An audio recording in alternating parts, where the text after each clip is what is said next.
माथा खराब बोल तो मेहरारू जोन करत बा ना आई के जल्दी के समझाओ कहिया आवत हेते। अरे का भल बाबू बताइबा का आई सुन सुनावा। छुट्टी लेके घर का अब जल्दी आ जाए बेटा।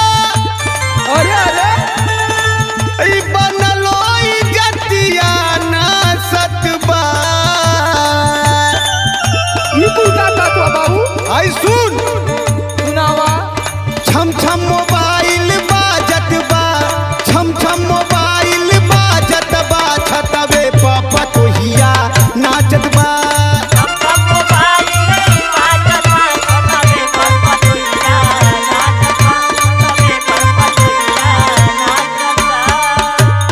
अरे बाबू तू झूठा परेशान हुआ। अरे ये सब फैशन है। आइला सुना सुनाओ ज्यादा माइंड पे एकदम जोर मत देना अपने। अरे ताकि तई तोहू देख ले तोहू संभाल ले कुछ दी सुना और टेंशन की बात कवनो और नहीं के ये डैडी के मरा में कमर हिलावत बा। ए बाबू सुना सुनावा।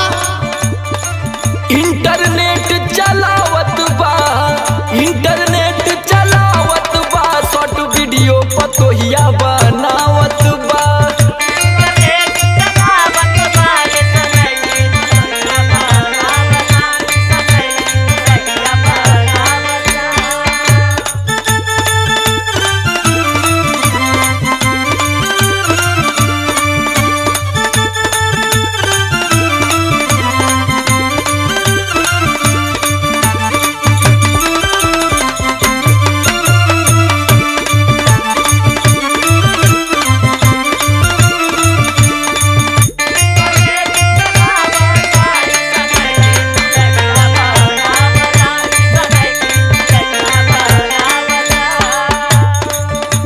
आई एगो बात कान खोल के सुन ली अब हमारे बर्दाश्त के बहरे हो गला।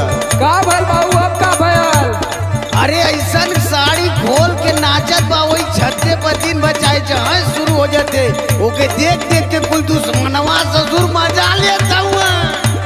अरे बाबू ई कुल का कहत हुआ तू हो। आई के डोंट माइंड बाबू। आई के देख कि माइंड मत कर। मजा ला बाबू अपने जीवन का तू ओकर चिंता छोड़ा उ ठीक हिया। आई सुन सुनावा। दलल जिंदगिया बा हमरो ई खांच में आ कहत गौआ जवरिया कि पहिले रहल ई नाच में। अरे ई कुल का कहत हुआ बाबू तो के शोभा देत है गांव भर तक कहत का। कि पहले नाच मंडली में रहले का। अरे बाबू ई नाच मंडली में नहीं हमरे कुंडली में रहल तब न लियला। अच्छा तो सुन सुनावा।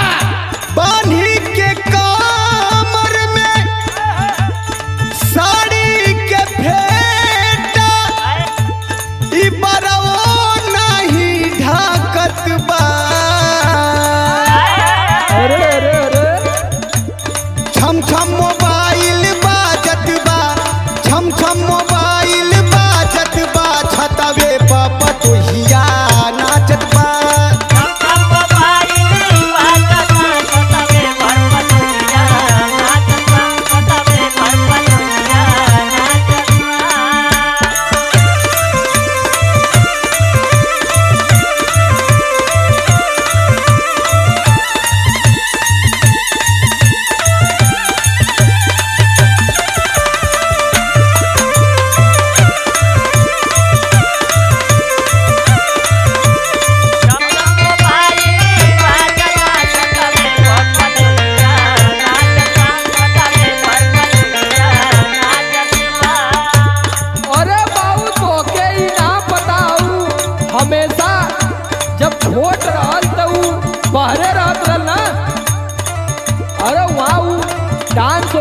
स्कूले में सिखावल जात रहल होके वह कुल सीखले अपन टाइम पास करत हिय।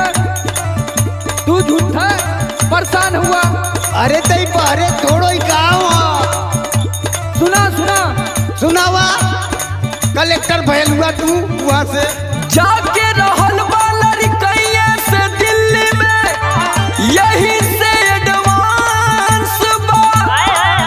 और समर या लोक के गनावा बजाई के करत सुगनिया डांस बा।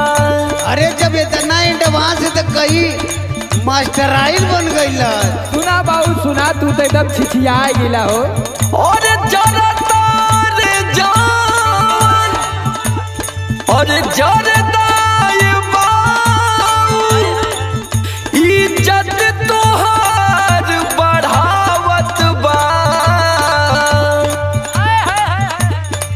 इंटरनेट चलावत बा, इंटरनेट चलावत बा। शॉर्ट वीडियो दुल्हिया बनावत बा।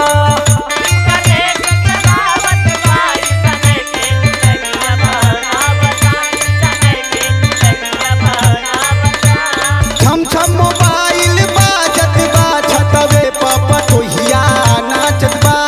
इंटरनेट चलावत बा, शॉर्ट वीडियो पतोहिया बनावत बा। छम छम मोबाइल बाजत बा, छतवे पापा तोहिया नाचत बा।